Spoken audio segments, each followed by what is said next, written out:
Hello there, folks. How you doing? So I'm uploading a little video here today. I am out of town again, so you guys know. Generally, when I'm out of town, I go ahead and I do a little video or whatever to upload. So here I am. I'm in Palmdale, and there's not much here.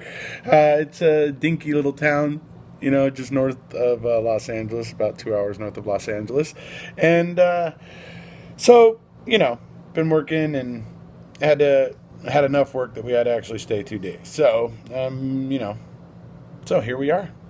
All right. So, what should we talk about? Well, I don't know. There's a few things I think maybe. A few things coming up, obviously, to remind people about leap year, February 29th. We're going to be having the banner tour again. For those that are interested, Sandy Greenman is going to be joining us, so that's going to be cool. It's going to be very awesome. Can't wait to take her around and show her and take her to all the places that she wants to see here in Cali, and so that should be a great deal of fun right there. So that's one thing we got going. Obviously, there's we got the state's response. Potentially, if they don't ask for another extension, potentially we got that response coming up on February 11th. So that's something we got coming down the pike here, and I believe Travis is still pulling together the documents he needs for us to do that comprehensive video on the motion. So hopefully we'll be getting to that soon. I've been so busy lately. I got to get on him about that. But I've been so busy lately. Wow. Anyways, yeah, I've been really busy. So, anyways, I got to get on Travis about that. So, yeah, we're definitely going to get that done. I know Travis is mostly prepared. There's just some certain documents and things that were in the appendix to the filing that he just wants to be able to get to show everybody to further illustrate, what he wants everybody to understand about the motion and those sort of things. So we're headed down that. I am sorry that we've kept you guys waiting for it. I apologize profusely. I'm sorry. But we'll get it. We'll get there eventually in the end. So I do apologize, folks. I'm looking kind of ratty here. I just got off work. Literally, we didn't stop working until like after 7 o'clock. So I literally got into the hotel here and decided I'd just sit down and do a quick video real quick, before it got too late.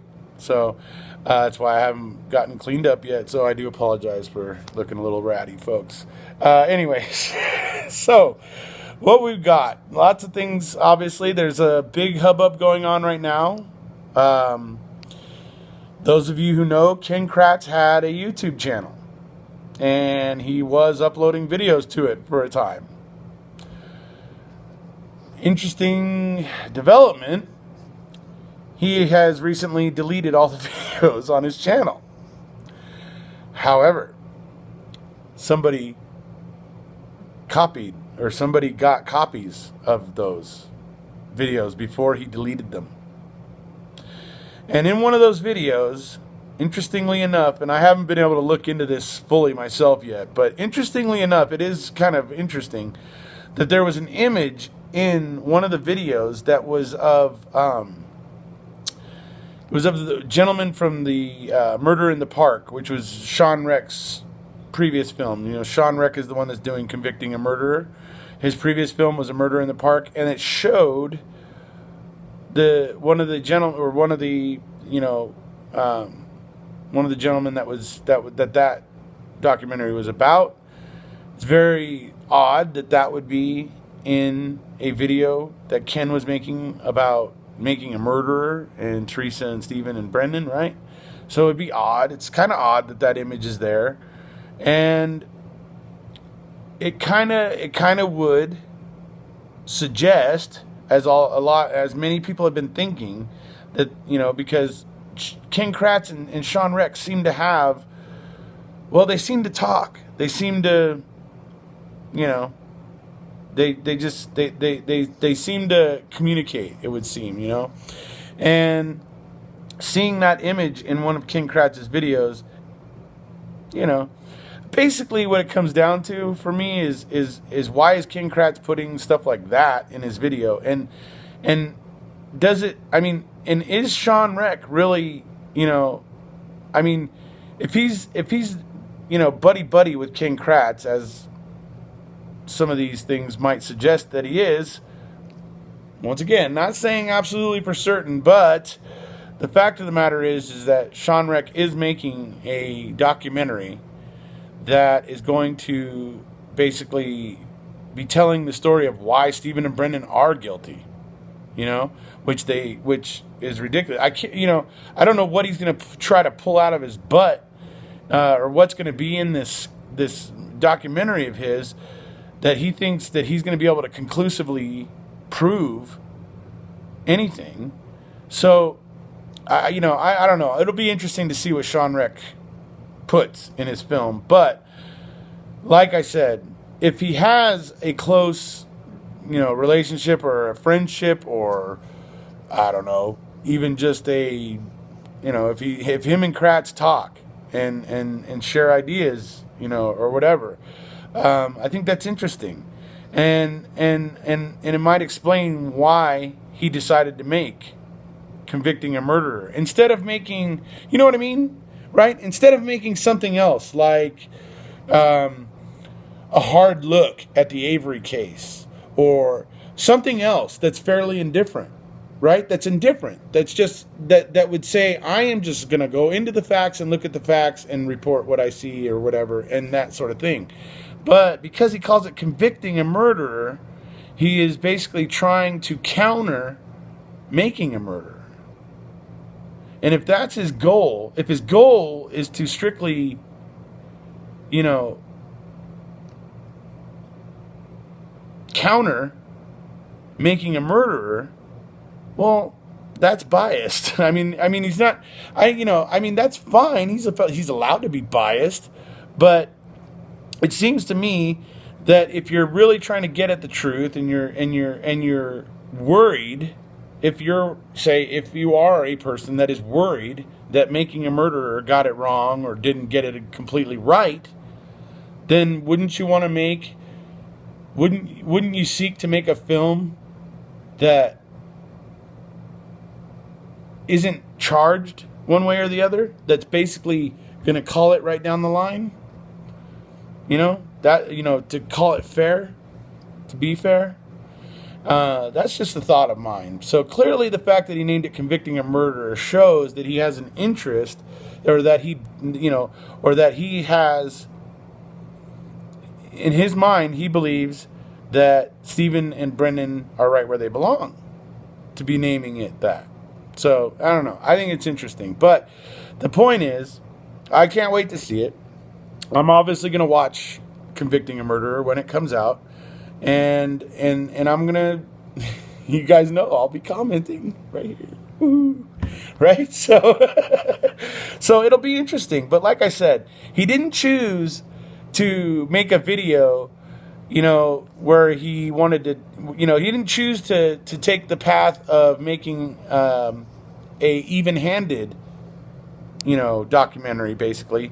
He basically chose that he was going to counter making a murderer, and therefore he has a clear bias. And like I said, that's fine, but, you know, it just seems to me that if you're really looking to examine the case, then you would take a more, you know, even-handed approach, a less, you know, a more, a more middle of the road, you know, or basically, or at least, at the very least, a, you know, non-charged, you know, I mean, where you're not, where you're basically going in with an open mind, right? I mean, it would seem to be prudent to me, because there's a lot of things in Making a Murderer that I doubt Sean Reck is going to be able to do, you know, to do anything to assuage anybody's concerns about this evidence or anything. I just don't see it. I don't see how Sean Reck is going to be able to do that. And so it's going to be interesting to watch. But like I said, the evidence in this case, there's too much messed up with this case. So it'll be interesting to see how Sean Reck might try to choose to explain it. So All right.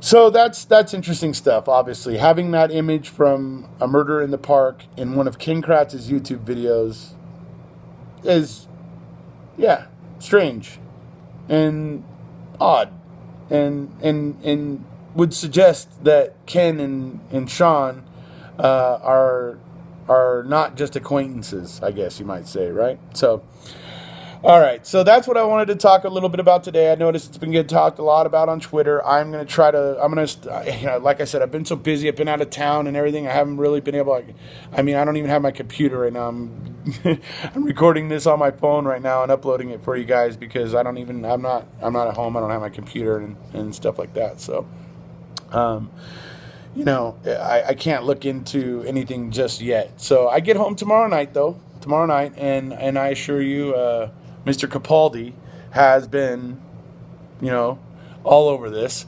So maybe him and I will get together tomorrow night and have a little chat about it or something after I get a chance to look into it a little bit more for myself. So that's where we're at.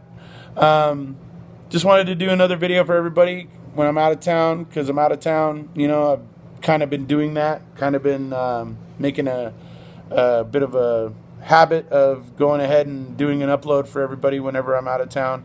Gives me something to do before after work and before I go to bed. It gives me a little something to do, so that's kind of nice about it, and probably one of the reasons why I do it. So I hope you guys all enjoyed it. I hope you guys look forward to seeing you guys hopefully Friday night, tomorrow night.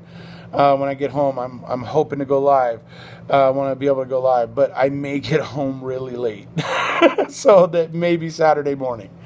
I may be working literally until 6 or 7 o'clock tomorrow, and then it'll take me about 3 hours to get home. So you can see where maybe tomorrow might not happen, but look for me to go live tomorrow night or Saturday. And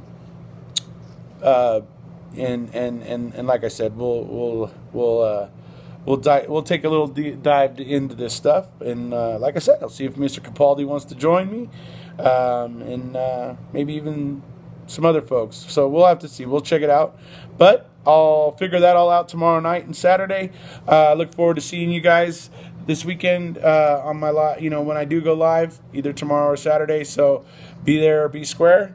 All right. If you haven't already, folks, please hit subscribe. We'll see you.